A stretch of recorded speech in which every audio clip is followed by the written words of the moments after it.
people of the internet, and welcome back to another episode of Really Broken Always. This is going to be a continuation of what happened with the Land Rover's clutch, slave cylinder, master cylinder, gearbox, pretty much everything. So obviously sit back, grab a beer, grab a cup of tea, whatever, and enjoy.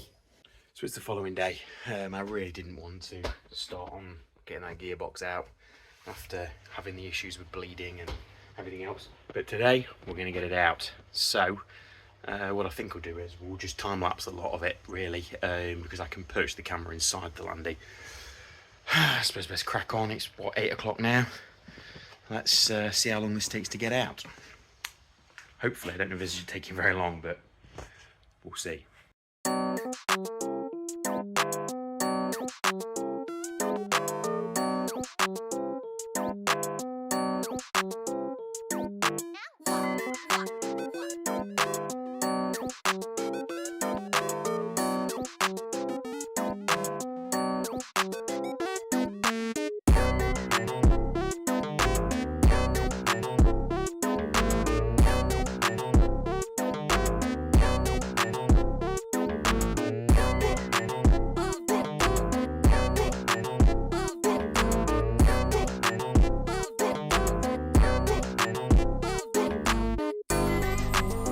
So you won't know, but it's been a few days since we took out the gearbox.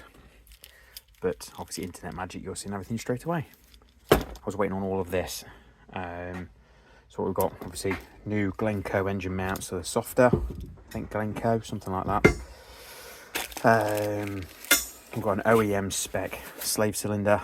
Now, I've already put one on, but I just don't trust it.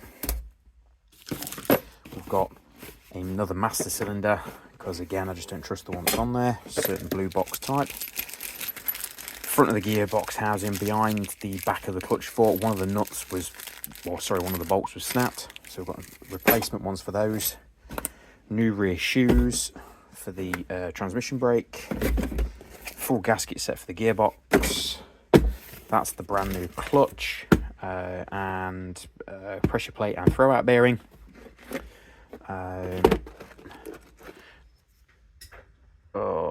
The little bush that goes inside the flywheel.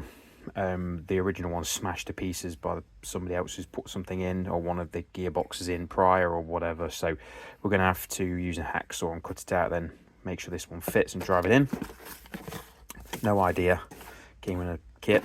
No idea also came in a kit. What things I'm wanting are those two and these two, which are for the front and the back of the gearbox.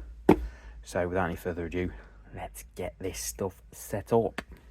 So I think we'll tackle the back of the gearbox, which is the back seal and gasket, because it's easier to see.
So what else do we have in here?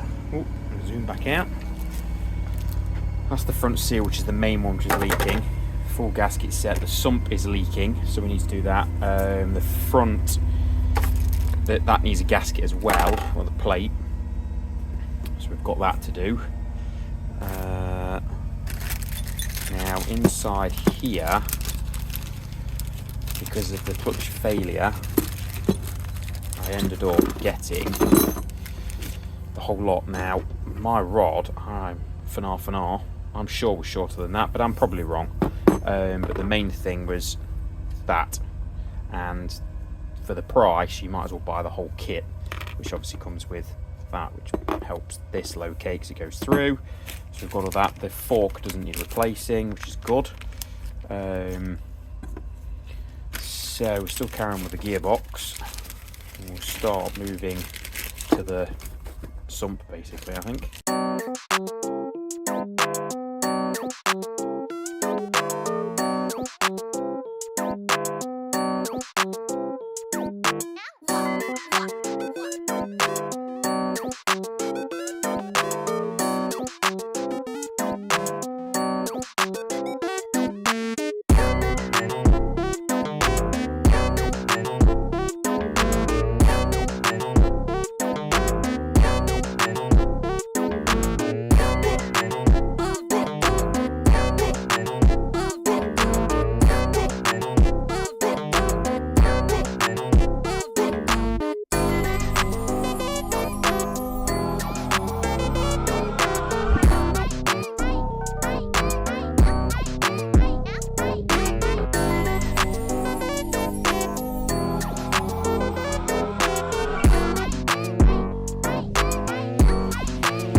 Ticking these jobs off. So the gearbox is pretty much sorted, ready to go in. Just got to put the release bearing in. Then now, what we need to do is get that bush out. Got a fresh one, made sure it's correct against the gearbox. So here we go. I have to do it by hand and then try and chisel it out. Probably just do it in 2 pieces. Here we go.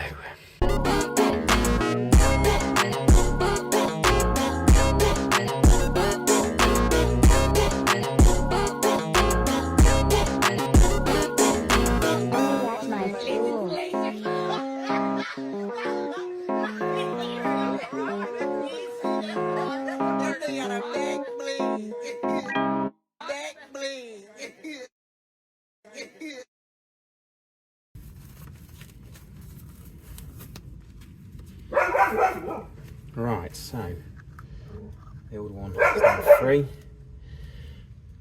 Seen better days even before I started hammering it. Give this a clean out, and then we'll drive in the new one. And there we go. The new one's in. Let's get that excess grease off. I think it's. Don't know if I can turn that camera off. There we go. I think it's flush. It probably needs a little bit more hammering in, and that's it. I'll start putting the pedal box back in. I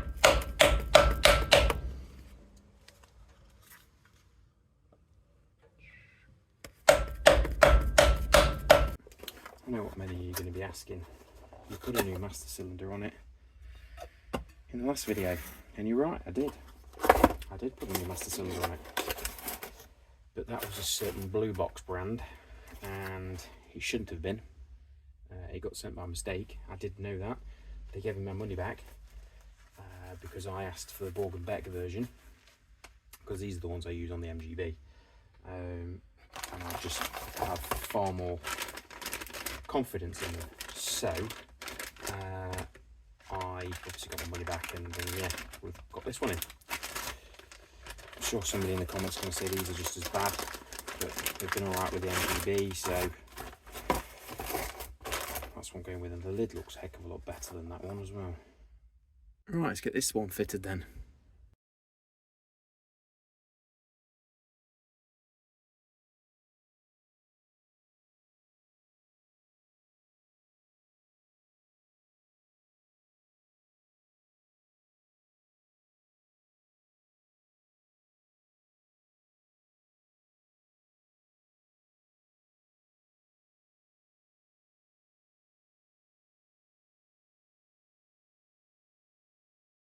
Right, now it's all cleaned up. We're time to fit the clutch.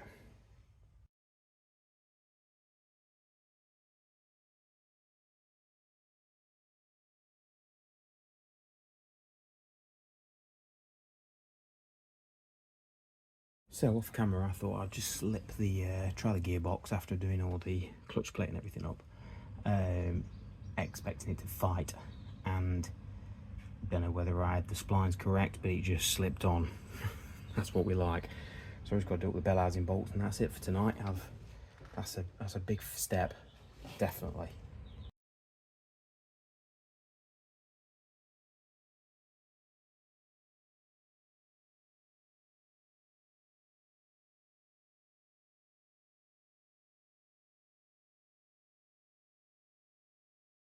Tools everywhere. I've got loads of space, but I've got no space. Anyway, that's it for today.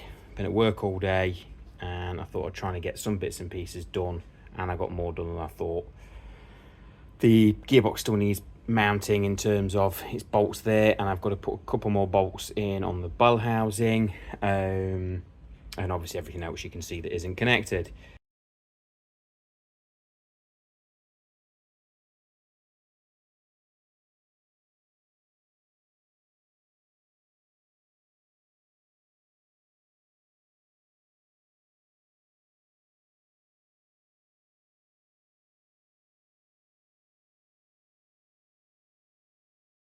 So I don't know whether from that footage you can actually see what the issue was. Now, the vehicle being a bit of Series 2 and Series 3 was probably the reason why this happened.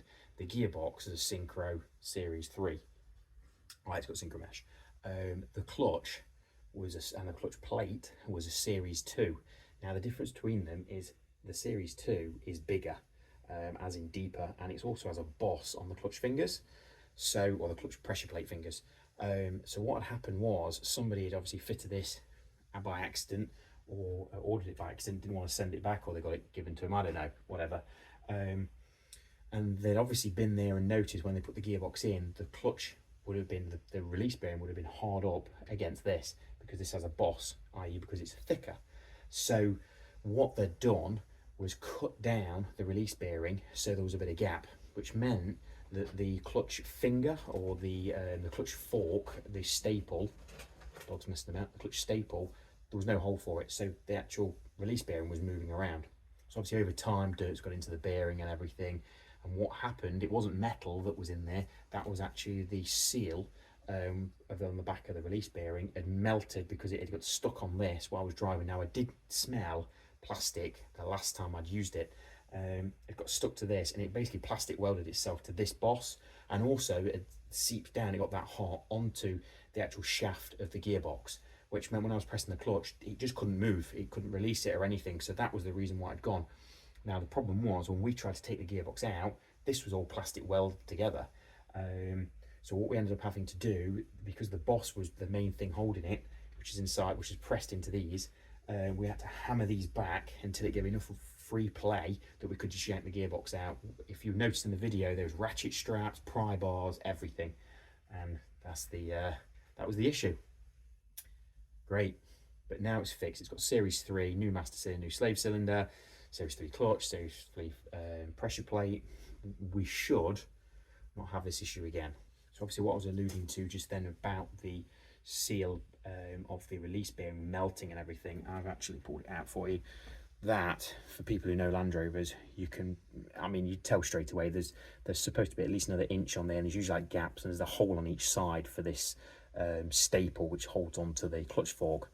But as you can see, that has been cut down. It's not even cut down very straight, if I'm honest. But then the heat has obviously got into that, and it's melted all of the seal on the back. but it actually leaked to the front, and you can see where it's all got stuck and everything. I can't find the boss. I think I chucked that away. Let's have a look. Yeah, I'm going to chuck that away because there's no need, but there you go. Never fit a Series 2 clutch to a Series 3 gearbox. Well, you're going to have to do something like that. So there we go then, guys. Hope you enjoyed the video. Please click that share, click the like, subscribe. It all helps us. Say this is just really me documenting my journey of Land Rover ownership, as well as this stuff, but most of Land Rover because it's always broken. But anyway, I shall see you in the next one.